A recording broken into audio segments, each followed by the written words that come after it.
राधे कृष्णा आप सभी को। बृहस्पतिवार व्रत कथा। एक समय की बात है, भारतवर्ष में एक राजा राज करता था। वो बड़ा ही प्रतापी और दानी था। वो प्रतिदिन मंदिर में दर्शन करने जाता और ब्राह्मण और गुरु की सेवा किया करता था। उसके द्वार से कोई भी निराश होकर नहीं लौटता था। वो प्रत्येक गुरुवार को व्रत रखता और पूजन करता था। हर दिन गरीबों की सहायता करता था। लेकिन ये सब बातें उसकी रानी को अच्छी नहीं लगती थी। वह ना तो व्रत करती और ना किसी को एक पैसा दान में देती थी तथा राजा से भी ऐसा करने को मना किया करती थी। एक समय की बात है, जब राजा शिकार खेलने वन को गए थे और घर पर रानी और दासी थी। उस समय गुरु बृहस्पति एक साधु का रूप धारण करके राजा के दरवाजे पर भिक्षा मांगने आए। रानी से भिक्षा मांगी तो वो कहने लगी कि हे साधु महाराज, मैं इस दान और पुण्य से तंग आ गई हूँ। मेरे से घर का कार्य ही समाप्त नहीं होता। इस कार्य के लिए तो पतिदेव ही बहुत हैं। अब आप इस प्रकार की कृपा करें कि सब धन नष्ट हो जाए तथा मैं आराम से रह सकूं।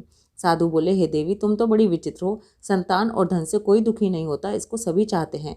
पापी भी पुत्र और धन की इच्छा करता है। अगर तुम्हारे पास धन अधिक है तो भूखे मनुष्यों को भोजन कराओ, प्याऊ लगवाओ और ब्राह्मणों को दान दो। धर्मशाला बनवाओ, कुआं, तालाब, बावड़ी आदि बाग बगीचों आदि का निर्माण कराओ तथा निर्धन मनुष्यों की कुंवारी कन्याओं का विवाह कराओ और अनेकों यज्ञादि धर्म करो। इस प्रकार के कर्मों से आपके कुल का और आपका नाम परलोक में सार्थक होगा और स्वर्ग की प्राप्ति होगी। परंतु वो रानी इन बातों से खुश नहीं हुई। वो बोली, है साधु महाराज, मुझे ऐसे धन की आवश्यकता नहीं जिसको और मनुष्यों को दान दूं तथा जिसको रखने संभालने में ही मेरा सारा समय नष्ट हो जाए। साधु महाराज ने कहा, हे देवी, तुम्हारी ऐसी इच्छा है तो ऐसा ही होगा। मैं तुम्हें जैसा बताता हूँ तुम वैसा ही करना। बृहस्पतिवार के दिन घर को गोबर से लीपना, अपने केशों को धोना, केशों को धोते समय स्नान करना, राजा से कहना कि वह हजामत बनवाए, भागजन में मांस मदिरा खाना, कपड़ा धोबी के यहाँ धुलने को डालना। इस प्रकार 7 बृहस्पतिवार करने से तुम्हारा सब धन नष्ट हो जाएगा। ये कहकर वह साधु महाराज वहां से अंतर्ध्यान हो गए। रानी ने साधु के कहने के अनुसार वैसा ही किया। 3 बृहस्पतिवार ही बीते थे कि उसकी समस्त धन संपत्ति नष्ट हो गई और भोजन के लिए दोनों समय परिवार तरसने लगा तथा सांसारिक भोगों से दुखी रहने लगा। तब वह राजा रानी से कहने लगा, हे रानी, तुम यहाँ पर रहो, मैं परदेश को जाऊँ, क्योंकि यहाँ पर मुझे सभी मनुष्य जानते हैं, इसलिए कोई कार्य भी नहीं कर सकता। देश चोरी परदेश भिक्षा के बराबर है। ऐसा कहकर राजा परदेश चला गया। वहां जंगल में जाता और लकड़ी काट कर लाता और शहर में बेचता। इस तरह से जीवन व्यतीत करने लगा। इधर राजा के बिना रानी और दासी दुखी रहने लगी। किसी दिन भोजन मिलता और किसी दिन जल पीकर ही रह जाती। एक समय रानी और दासी को 7 दिन बिना भोजन के व्यतीत हो गए तो रानी ने अपनी दासी से कहा, हे दासी, यहाँ पास ही के नगर में मेरी बहन रहती है, वो बड़ी धनवान है, तू उसके पास जा और वहां से 5 सिर बेजर मांग कर ले आ, जिससे कुछ समय के लिए गुजर हो जाएगी। इस प्रकार रानी की आज्ञा मानकर दासी रानी की बहन के पास गई तो रानी की बहन उस समय पूजन कर रही थी, क्योंकि उस रोज बृहस्पतिवार का दिन था। जब दासी ने रानी की बहन को देखा तब उससे बोली, हे रानी, मुझे तुम्हारी बहन ने भेजा है, मुझे 5 सिर बेजर दे दो। इस प्रकार दासी ने अनेक प्रकार कहा। रानी ने उत्तर नहीं दिया, क्योंकि वह उस समय बृहस्पतिवार की कथा सुन रही थी। इस प्रकार जब दासी को किसी प्रकार का उत्तर नहीं मिला तो वह बहुत दुखी हुई और क्रोधवश लौटकर अपने गांव को आकर रानी के पास आकर बोली, हे रानी, आपकी बहन बहुत ही धनी स्त्री है, वह छोटे लोगों से बात भी नहीं करती। क्योंकि मैंने उनसे कहा तो उन्होंने कोई उत्तर ही नहीं दिया। मैं वापस चली आई। रानी बोली, हे दासी, इसमें उसका कोई दोष नहीं है। जब बुरे दिन आते हैं तब कोई सहारा नहीं देता। अच्छे बुरे का पता तो विपत्ति में ही लगता है। जो ईश्वर की इच्छा होगी वही होगा। ये सब हमारे भाग्य का दोष है। इधर उस रानी की बहन ने सोचा कि मेरी बहन की दासी आई थी, लेकिन मैं उससे नहीं बोली, उसे बहुत बुरा लगा होगा, वो बहुत दुखी हुई होगी। ये सोच कथा को सुन और विष्णु भगवान का पूजन समाप्त कर वह रानी अपनी बहन के घर चल दी और आकर अपनी बहन से कहने लगी, हे बहन, मैं बृहस्पतिवार का व्रत कर रही थी जब तुम्हारी दासी आई, परंतु जब तक कथा होती है तब तक ना उठते हैं और ना बोलते हैं, इसलिए मैं नहीं बोली। कहो दासी क्यों आई थी? रानी बोली, हे बहन, हमारे घर अनाज नहीं था, वैसे तुमसे कोई बात छिपी नहीं है, इस कारण मैंने दासी को तुम्हारे पास 5 सिर बेजर के लिए भेजा था। रानी की बहन बोली, बृहस्पति भगवान सबकी मनोकामना पूरी करते हैं, देखो शायद तुम्हारे घर में अनाज रखा हो। इस प्रकार का वचन जब रानी ने सुना तो घर के अंदर गई और वहां उसे एक घड़ा बेजर से भरा मिल गया। तब वह रानी और बांदी बहुत ही खुश हुई। दासी कहने लगी, हे रानी, देखो वैसे ही हमको भोजन नहीं मिलता तो हम रोज ही व्रत करते हैं। अगर इनसे व्रत की विधि और कथा पूछ ली जाए तो उसे हम भी किया करेंगे। तब उस रानी ने अपनी बहन से पूछा, हे बहन, बृहस्पतिवार के व्रत का क्या नियम है? तब रानी की बहन ने बताया, बृहस्पतिवार के व्रत में चने की दाल और मुनक्का से भगवान विष्णु का केले की जड़ में पूजन करें तथा दीपक जलाएं, पीला भोजन करें और कथा सुने। इस प्रकार करने से गुरु भगवान प्रसन्न होते हैं, अन्न पुत्र धन देते हैं, मनोकामना पूरी करते हैं। इस प्रकार रानी और दासी दोनों ने निश्चय किया कि बृहस्पति भगवान का पूजन जरूर करेंगे। 7 रोज बाद बृहस्पतिवार आया तो उन्होंने व्रत रखा। दासी घुड़साल में जाकर चना और गुड़ बीन लाई तथा उसकी दाल से केले की जड़ का तथा विष्णु भगवान का पूजन किया। अब भोजन पीला कहाँ से आए? दोनों बड़ी दुखी हुई, परंतु उन्होंने व्रत किया था, इस कारण गुरु भगवान प्रसन्न थे। 2 थालों में सुंदर पीला भोजन लेकर आए और रानी और दासी को देकर बोले, हे दासी, ये तुम्हारे और रानी के लिए भोजन है, तुम दोनों भोजन कर लेना। दासी भोजन पाकर बड़ी प्रसन्न हुई और रानी से बोली, चलो रानी जी भोजन कर लो। रानी बोली, रानी को इस विषय में कुछ भी पता नहीं था, इसलिए वह दासी से बोली, तू ही भोजन कर, क्योंकि तू हमारी व्यर्थ में हंसी उड़ाती है। दासी बोली कि एक महात्मा भोजन दे गया है। रानी कहने लगी, वह भोजन तेरे लिए दे गया है, तू ही भोजन कर। दासी ने कहा, वह महात्मा हम दोनों को 2 थाल में भोजन दे गया है, इसलिए हम और तुम दोनों ही साथ साथ भोजन करेंगे। इस प्रकार रानी और दासी ने गुरु भगवान को नमस्कार कर भोजन प्रारंभ किया। तब वह प्रत्येक बृहस्पतिवार को गुरु भगवान का व्रत और विष्णु भगवान का पूजन करने लगी। बृहस्पति भगवान की कृपा से रानी और दासी के पास धन हो गया। रानी फिर इसी प्रकार आलस्य करने लगी। तब दासी बोली, देखो रानी, तुम पहले इस प्रकार आलस्य करती थी और तुम्हें धन रखने में कष्ट होता था, इस कारण सभी धन नष्ट हो गया। अब गुरु भगवान की कृपा से धन मिला है, हमें दान पुण्य करना चाहिए।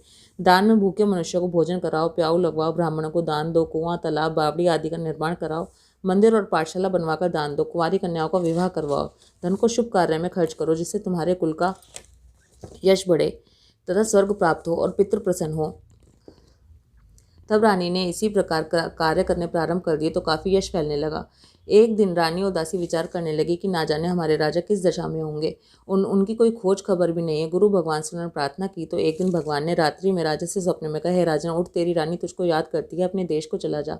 राजा प्रातःकाल उठा और विचार करने लगा, स्त्री खाने और पहनने की ही साथी होती है, पर भगवान की आज्ञा मानकर वह अपने नगर के लिए चलने लगा।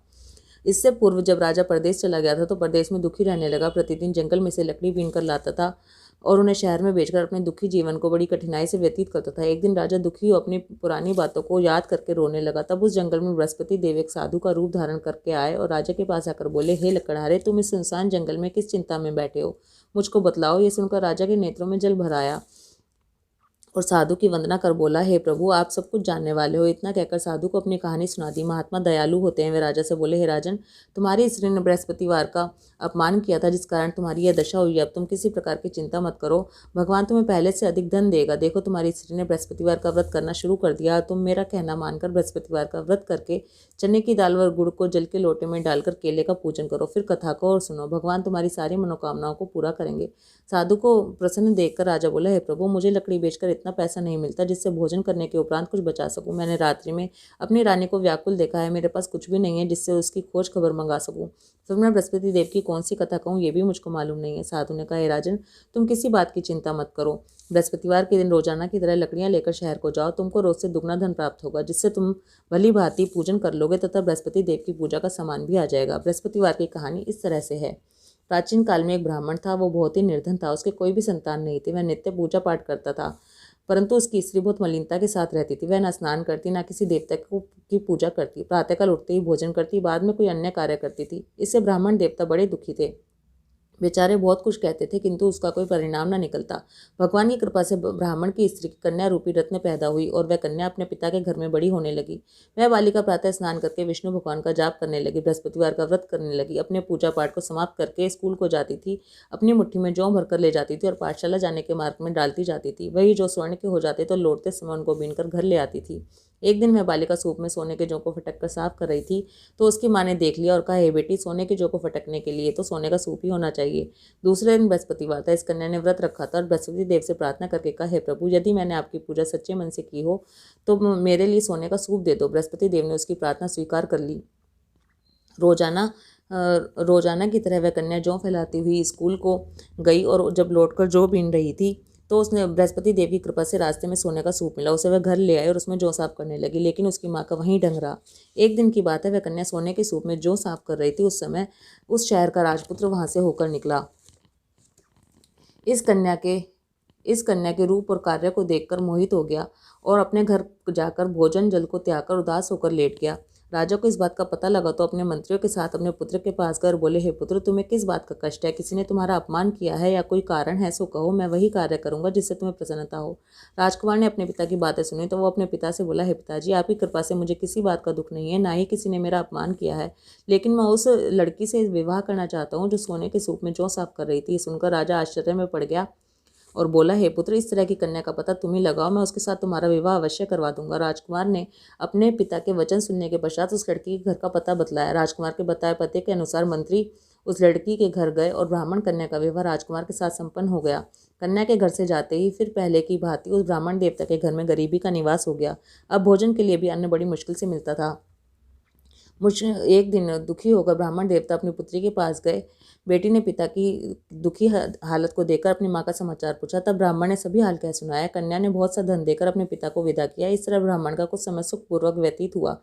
कुछ दिन बाद फिर वही हाल हो गया। ब्राह्मण फिर अपनी कन्या के यहाँ गया और सभी हाल कहा तो लड़की बोली, हे पिताजी, आप माताजी को यहाँ ले आइए, मैं उन्हें विधि बता दूंगी जिससे आपकी गरीबी दूर हो जाए।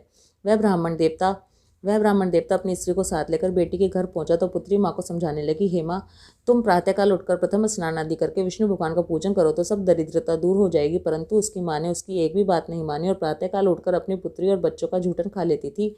एक दिन उसकी पुत्री को बहुत क्रोध आ गया और एक रात में कोठरी से सभी सामान निकाल दिया और अपनी माँ को उसमें बंद कर दिया। प्रातःकाल उसमें से माँ को निकाला तथा स्नान आदि करा के पूजा पाठ करवाया तो उसकी माँ की बुद्धि ठीक हो गई और फिर प्रत्येक बृहस्पतिवार को व्रत रखने लगी। इस व्रत के प्रभाव से उसकी माँ भी बहुत ही धनवान तथा पुत्रवती हो गई और बृहस्पति देव जी की कृपा से स्वर्ग को प्राप्ति हुई तथा वह ब्राह्मण भी सुखपूर्वक इस लोक से सुख भोग कर स्वर्ग को प्राप्त हुए। इस तरह कहानी कहकर साधु देवता वहां से लोप हो गए। धीरे धीरे समय व्यतीत होने पर फिर बृहस्पतिवार का दिन आया तो राजा जंगल से लकड़ी काट किसी शहर में बेचने गया।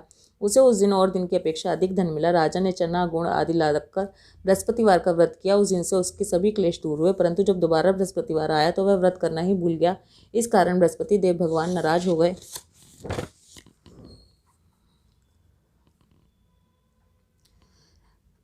उस दिन नगर के राजा ने विशाल यज्ञ का आयोजन किया तथा शहर में घोषणा करवा दी कि कोई भी मनुष्य अपने घर पे भोजन न बनाए तथा आग भी ना जलाए। समस्त लोग मेरे यहाँ भोजन करने आए। इस आज्ञा को जो नहीं मानेगा उसको फांसी की सजा दी जाएगी। इस तरह की घोषणा संपूर्ण नगर में करवा दी गई।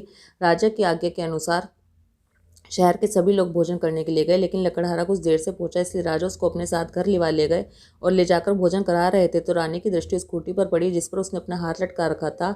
वह वहां पर दिखाई नहीं दिया तो रानी ने हार की चोरी के अपराध में लकड़हारे को सिपाही बुलवाकर उसको जेलखाने में डलवा दिया। जब राजा जेलखाने में गया तो बहुत दुखी होकर विचार करने लगा कि ना जाने कौन से पूर्व जन्म के कर्म है जिसके कारण मुझे ऐसा दुख प्राप्त हो रहा है। फिर राजा उसी साधु को याद करने लगा जो जंगल में मिला था। उसी समय तत्काल बृहस्पति देव साधु के रूप में प्रकट हो गए और उसकी दशा को देखकर कहने लगे, अरे मूर्ख, तूने बृहस्पति देवता की कथा नहीं की, इस कारण तुझे दुख प्राप्त हुआ है। अब चिंता मत कर, बृहस्पतिवार के दिन जेलखाने के दरवाजे पर 4 पैसे पड़े मिलेंगे, उनसे तू बृहस्पति देव की पूजा करना, तेरे सभी कष्ट दूर हो जाएंगे। बृहस्पतिवार के दिन उसे 4 पैसे मिले। राजा ने उसी पैसे की सहायता से अपना व्रत और पूजन किया। उसी रात्रि को जब राजा सो रहा था तो बृहस्पति देव ने राजा से स्वप्न में कहा, हे राजन, तुमने जिस आदमी को जेलखाने में हार की चोरी के अपराध में बांध रखा है वह निर्दोष है, वह राजा है, उसे छोड़ देना। रानी का हार तो उसी खूंटी पर लटका हुआ है, अगर तू ऐसा नहीं करेगा तो मैं तेरे राज्य को नष्ट कर दूंगा। राजा प्रातःकाल उठा तो रानी का हार खूंटी पर टंगा देखकर लकड़हारे को बुलाकर क्षमा मांगी तथा राजा को योग्य वस्त्र आभूषण देकर विदा किया। गुरु भगवान की आज्ञा अनुसार राजा अपने नगर को चल दिया। राजा जब नगर के निकट पहुंचा तो उसे बड़ा ही आश्चर्य हुआ। नगर में पहले से अधिक बाग, तालाब, कुएं, मंदिर तथा बहुत सी धर्मशाला आदि बने हुए थे। राजा ने पूछा कि ये सब किसका बाग और धर्मशाला है। तब नगर के सब लोग कहने लगे कि ये सब रानी और दासी के हैं। तो राजा को आश्चर्य हुआ और क्रोध भी आया। जब रानी ने यह खबर सुनी कि राजा आ रहे हैं तो उसने दासी से कहा, हे दासी, देख, राजा हमको कितनी बुरी हालत में छोड़ गए थे, वह हमारी ऐसी हालत देखकर लौट न जाए, इसलिए तू दरवाजे पर खड़ी हो जा। रानी की आज्ञा अनुसार दासी दरवाजे पर खड़ी हो गई। जब राजा आया तो उन्हें अपने साथ लिवा लाई। तब राजा ने क्रोध करके अपनी तलवार निकाली और पूछने लगा, ये बताओ कि धन तुम्हें कैसे प्राप्त हुआ है। तब रानी ने कहा कि ये सब धन बृहस्पतिवार के व्रत के प्रभाव से प्राप्त हुआ है। राजा ने निश्चय किया कि 7 रोज बाद में सभी बृहस्पति देव का पूजन करते हैं, परंतु मैं रोजाना दिन में 3 बार कहानी कहा करूंगा और रोज व्रत किया करूंगा। वह हर समय राजा के दुपट्टे में चने की दाल बंधी रहती तथा वह दिन में 3 बार कहानी कहता है। एक रोज राजा ने विचार किया कि चलो अपनी बहन के यहाँ हुआ है। इस तरह निश्चय कर राजा घोड़े पर सवार होकर अपनी बहन के यहाँ चलने लगा। मार्ग में उसने देखा कि कुछ आदमी एक मूर्ति को लिए जा रहे हैं। उन्हें रोककर राजा कहने लगा, अरे भाइयों, मेरी बृहस्पतिवार की कथा सुन लो। वो बोले, लो, हमारा तो आप ही मर गया और इसको अपनी कथा की पड़ी है। परंतु कुछ आदमी बोले कि हम तुम्हारी कथा भी सुनेंगे। राजा ने दाल निकाली और जब कथा आदि हुई कि मुर्दा हिलने लगा। जब कथा समाप्त हुई तो राम राम करके वह मनुष्य उठ खड़ा हो गया। आगे मार्ग में उसे एक किसान खेत में हल चलाता हुआ मिला और राजा ने उसे देखा और उससे बोला, अरे भैया, तुम मेरी बृहस्पतिवार की कथा सुन लो। किसान बोला, जब तक मैं तुम्हारी कथा सुनूंगा तब तक 4 हरैया जोत लूंगा, जा अपनी कथा किसी और को सुनाना। इससे राजा आगे चलने लगा। राजा के हटते ही बैल पछाड़ खाकर गिर गया तथा किसान के पेट में बहुत जोर से दर्द होने लगा। उसी समय उसकी माँ रोटी लेकर आई। उसने जब यह देखा तो अपने पुत्र से सब हाल पूछा और बेटे ने सभी हाल कह दिया। तो बुढ़िया दौड़ी दौड़ी राजा के पास गई और उससे बोली, मैं तेरी कथा सुनूंगी, तू अपनी कथा मेरे खेत पर चलकर ही कहना। राजा ने बुढ़िया के खेत पर जाकर कथा कही, जिसके सुनते हुए बैल खड़े हो गए तथा किसान के पेट का दर्द भी बंद हो गया। राजा अपनी बहन के घर पहुंच गया। बहन ने भाई की खूब मेहमानी की। दूसरे रोज प्रातःकाल राजा जगा तो वह देखने लगा कि सब लोग भोजन कर रहे हैं। राजा ने अपनी बहन से कहा, ऐसा कोई मनुष्य है जिसने भोजन नहीं किया हो तो मेरी बृहस्पतिवार की कथा सुन ले। बहन बोली, है भैया, ये देश ऐसा ही है, पहले यहाँ लोग भोजन करते हैं, बाद में अन्य काम करते हैं। अगर कोई पड़ोस में हो तो देखा हूँ। वह ऐसा कहकर चली गई, परंतु उसे कोई भी ऐसा व्यक्ति नहीं मिला जिसने भोजन ना किया हो। वह एक कुम्हार के घर गई जिसका लड़का बीमार था। उसे मालूम हुआ कि उनके यहाँ 3 रोज से किसी ने भोजन नहीं किया है। रानी ने अपने भाई की कथा सुनने के लिए कुम्हार से कहा तो वो तैयार हो गया। राजा ने जाकर बृहस्पतिवार की कथा कही, जिसको सुनकर उसका लड़का ठीक हो गया। अब तो राजा की प्रशंसा होने लगी।